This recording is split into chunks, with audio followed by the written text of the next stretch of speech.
Bismillahir Rahmanir Rahim. In the name of Allah, the Beneficent, the Most Merciful. I'd like to welcome you, dear viewers, to another in our series, In the Light of Islam. Assalamu alaikum wa rahmatullahi wa barakatuh. May Allah's peace and blessings be on each and every one of you. Dear viewers, we hope that you will continue to send in your questions for us to share your ideas with the other viewers, to answer your questions, make some kind of explanations for issues which trouble you, which are unclear, and we hope that everybody benefits from them. You can reach us at P.O. Box 111 Sharjah, that's Sharjah, UAE. Write it to the program, In the Light of Islam. Mention my name, Bilal Phillips. You may also email me through my website, bilalphillips.com, or you may send an email to fld3@hotmail.com, or you may fax your question in to my office in Sharjah, 9716 or 06 if you're here locally. The number then is 5323724, and we're looking forward to hearing from you. Anyway, we're carrying on with that long list of questions from the Oxford School. These are questions from the girls concerning hijab and covering. They mentioned 3 questions, basically. There are many girls and women who don't cover themselves properly, according to the Islamic way. If they are doing this knowingly, what would their punishment be? That was one question. The other question, students should be encouraged to wear hijab. How can the teachers help them when they themselves do not cover properly? Third question, can parents force a girl to wear hijab if she doesn't want to, or authorities in the school? Okay. These questions concerning hijab, of course, we recognize that this is an obligation. Specifically, when a girl reaches the age of puberty, she is obliged to cover herself correctly. Everything should be covered except for her face and hands. This is a basic Islamic requirement of dress. And puberty is the cutoff point where it becomes obligatory. She is in sin if she doesn't do so. She will be punished in the next life, as the Prophet ﷺ, describing some of the people in hell, described women who were dressed yet undressed. They did not cover themselves properly in this life. There is punishment for them. What we are saying here is that the obligation of covering is something which every Muslim should know. If they don't know, then they need to know about their religion and realize that it is something which is obligatory on them. To not do so is sinful. Now, the question which comes, and we talked about in the previous program about the reason for the covering of women, this is for their protection, for them to be known in the society as virtuous women, etc.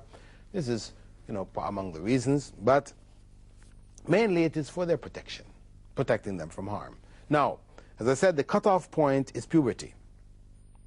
However, the child should be taught that from the time they are quite young. Prophet Muhammad ﷺ had said, teach your children salah when they're 7. Allimu awladakum as-salah bi-7.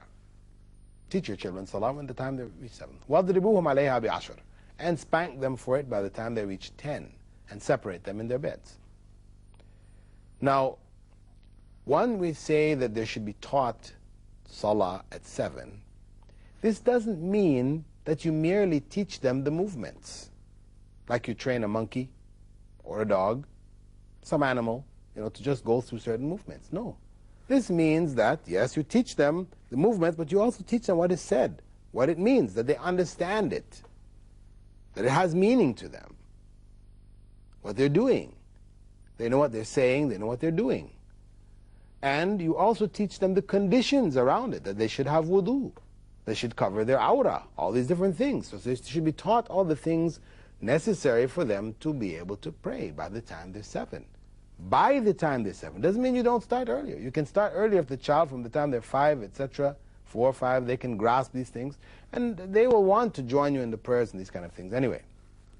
So, when we're dealing with girls, the point is that the idea of covering up should be taught to them from the time they're young. It is very sad to see in different parts of the Muslim world parents allowing their daughters, yes, the daughter may only be 7 or only 10 or 6 or whatever, wearing clothing which is forbidden in Islam for women. Forbidden for women. But these are only children. So you have the little girls wearing skin-tight leotards, exposing all of their private parts, and they're going outside. But they're only kids. It's only... This is wrong. If we raise our children without a consciousness of hijab, of aura, of covering the private parts, then when the time comes for you to have them cover when they're older, it's going to be very difficult.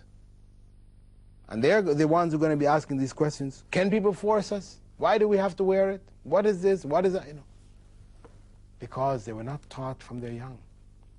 But if the child is raised from the time they're 3, 4, 5, they're raised, given a sense of their body being covered, not exposing it to others, etc., etc., then they will have a shyness, and it will be very easy for them to maintain their hijab. It will be something with them for life.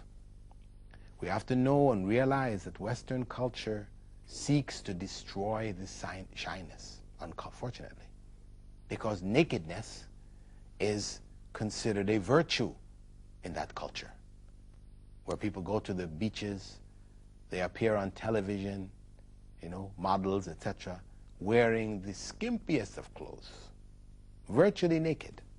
You have topless bars, topless and bottomless bars, place where people, women dance stark naked, etc., in front of people, etc., and men also. This is considered a virtue, something admirable, entertainment, or whatever name has been put on it. So there's a different outlook that culture pays, praises, and adores nakedness. Islam dislikes it because of the harm that comes from it. Now there's a place within a man and his wife in their home, in their privacy, whatever. That's another situation. You have to take a shower, you know. There are places and circumstances. But in public, no.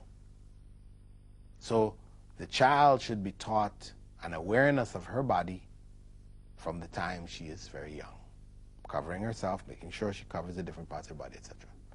And where the society is careful about this, then the incidences of pedophilia, where adults may abuse young children, will be less, no doubt, because where you have little children, you know, who though they're little, they're still bodies, and their bodies are exposed, then people who have, you know, weaknesses, things come in their hearts, whatever, shaitan, whatever, you know, different forces come to them, and in their time of weakness, they end up, you know, abusing children because of this. So we must be careful. This is very, very important. So a child then who is raised in this way from the time they're quite young, from the time they're 7, it's already established. They know hijab, they're covering. Then there is no problem. These don't become issues in school. You don't have teachers who are not wearing hijab properly or wearing it at all. And at the same time, students are required to wear hijab. You see, this is a contradiction, of course. How do you oblige the children, the students, to wear hijab when the teachers are not doing it? Or they're not doing it properly? Of course, administrations of schools that have Islamic ethos, that have committed themselves to following Islamic principles, should ensure that all of the teachers comply with Islamic rules of dress. That's very important because really, children do learn by example. When you say, do as I say, not as I do, this doesn't work. Yes, you may force a person to do what you say on the spot, but they're still watching what you do, and that will affect them much more than what you say. So where the school or parents insist that the children cover themselves and then they come to school and teachers are exposed, they're going to observe that. That's going to go into their heads. They're going to feel that this is not really something obligatory. Why are my parents insisting? Why is the school insisting? Well, can others force a girl to wear hijab? Can the parents, can the school force a girl to wear hijab? Yes. Prophet Muhammad ﷺ said, "Man ra'a minkum munkaran falyughayyirhu biyadihi." Whoever among you sees an evil should change it with his hand. If you're in a position of authority, then it is obligatory on you to correct evil. Obligatory on you to insist that the laws of Islam be implemented. So, the administration of the school, it is an obligation on them, if they have committed themselves to the principles of Islam, to insist that all of the girls cover themselves properly, wear hijab. And yes, it's the obligation of parents to ensure that their children wear it. Force them to. Spank them for it if necessary. Make sure they wear it. But as I said, if they're taught it from they're very young, they're raised with that consciousness of their bodies, etc., then it will be very easy.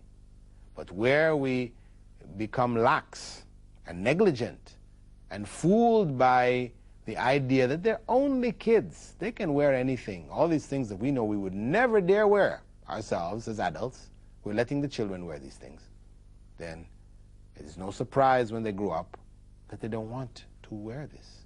They may wear it for a while because you oblige them. As soon as they reach a point where they can rebel, then you find them rebelling, taking it off when they go leave the house or whatever. That is the consequence. But yes, parents can oblige their children. They should. It's their duty to oblige them. And they will be asked by Allah if they don't. Yes, the children carry the sin of not doing so, if they have reached puberty, etc. But the parents carry the sin for having not trained them in such a way and in not obliging them to do so. So, we can say that these questions, I think, concerning hijab have been covered. There's another question here from the girls in which they asked about cutting hair. Can women cut their hair short? Yes, women can cut their hair short as long as they do not cut it looking like men. This is the principle. The idea, I know it's a part of Indo-Pakistani culture, that women cannot cut their hair, period. They must let their hair grow. It's considered to be something taboo. You cannot cut. Women don't cut their hair. No, this is not true. Islam does not say a woman cannot cut her hair.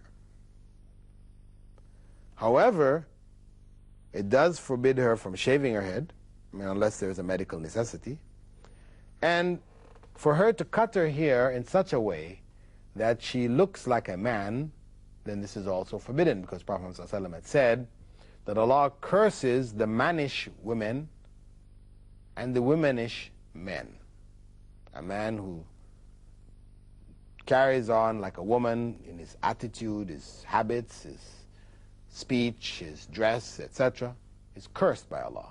And a woman who is mannish, who wears men's clothing, has a mannish kind of attitude and these kind of things, you know, where that is where she displays things which are typically that of men. She's doing it deliberately, then she is cursed by Allah. So it's not permissible for a woman or a man to wear their hair in such a way that they look like the opposite sex. Now, cutting short, as I said, should also not include the blind following of Western fashions. That is, we cut it and we put it in the latest hairstyles that come out of the West. Movie star she is movie actress, she is the most popular actress, and she does her hair this way, so we find we're doing our hair that way. Princess Diana, everybody was looking like Princess Diana when she was in her heyday, so on and so forth. That way of dressing and doing one's hair in this way, like this is of course something despised by Islam. That a person becomes a slave to fashion, and especially fashion of the Western culture, the un-Islamic culture which has a whole different set of values and calls to a whole different set of principles and morals, etc., etc. As a Muslim, we should not identify with that culture in its external expressions. The good that is in the culture, its technology, its whatever good there is there, yes, one may identify and take it, benefit. But the external expressions of that culture, in terms of the way they dress, the way they eat, the way they, carry themselves, and then we should avoid those things, because you'll find in many cases, if not all cases, that there are excesses there. Where they don't have the guidelines of revelation, then people go to excess. So we must beware. Another question: is it haram for a woman to beautify herself when Allah said that He has He's given us a nice face, and shouldn't we beautify it?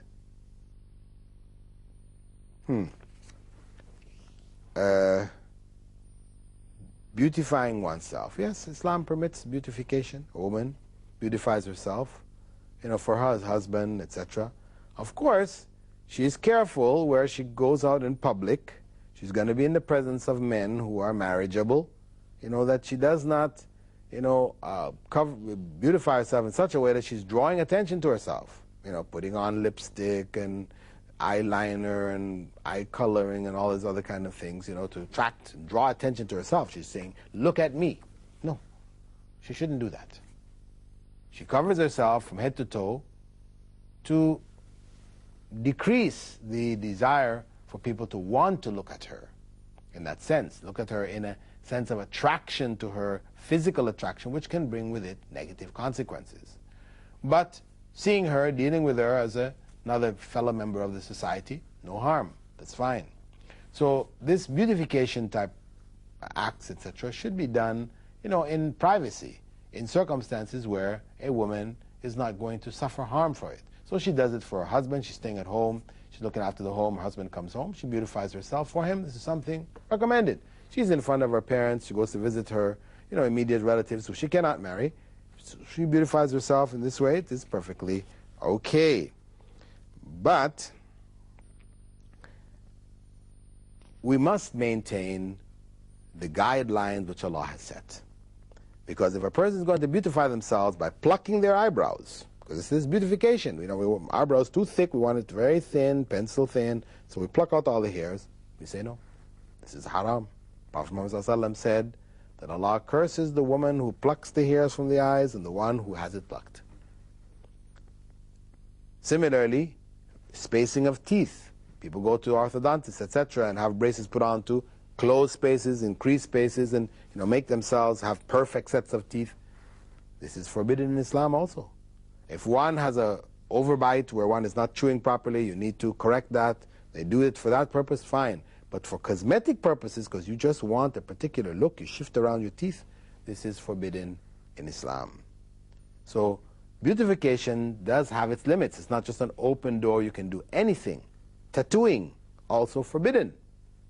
To put tattoo marks, some people, in some cultures in North Africa, the women put these dots on their chins, from their lips, or some of them do tattooing on their lips, etc. This is not permissible in Islam. With that, dear viewers, we'd like to thank you for being with us in this segment of our program. We hope to hear from you. Remember, my website is bilalphillips.com. That's the simplest way to get to me. Get your questions in, and we hope to see you in the coming episodes. Assalamu alaikum wa rahmatullahi wa barakatuh.